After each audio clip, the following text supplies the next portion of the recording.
The T-800 cabin in the movie where Arnold and his family live was something that Tim wanted to be about a Terminator that has become as human as possible and lived the American dream or the human dream.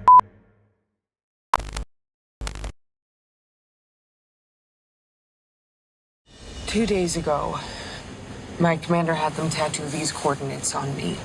Whoever sent you these texts is the same person I was told to go to for help. What does it mean?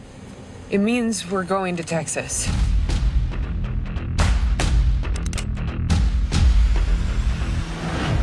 The T-800 cabin in the movie where Arnold and his family live was something that Tim wanted to be about a Terminator that has become as human as possible and lived the American dream or the human dream, but he wanted a specific feel. The T-800 cabin was quite an interesting set for me because you need to tell the story of, did they buy the house? You know, they bought a piece of land, they built something. The aging needs to be of that level. You need to show that. You need to tell the story of how he's learnt about people, reading, researching, traveling, whatever it is he's done. While raising Mateo, my son, I began to understand what I'd taken from you. You grew a conscience?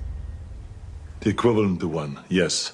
We'd looked at a lot of locations, a lot of cabins and houses that were in the middle of the woods that just didn't work. There was a house on the location that was built for another production.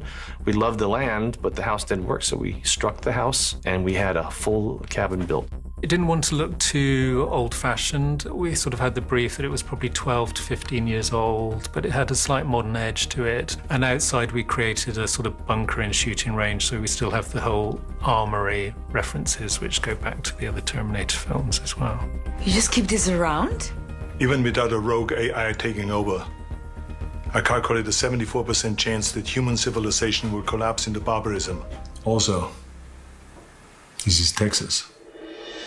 We are currently in the house which is being used for the T-800 cabin in the woods. There was a lot of thought that went into the colouring, keeping it warm to sort of emulate him being part of family, and that's why you can see a lot of wood. We went for real oak. It was all to give it that realism. We wanted it to be a bit Navajo, to have that sort of look of that, and the colouring was very important to get the colours right, and all these paint finishes, and Do you think it would be good and this gentleman here. Do you think it would be good to move the chair a little forward? Yeah, I was just wondering if you wanted to do that. I love it. You did a great job.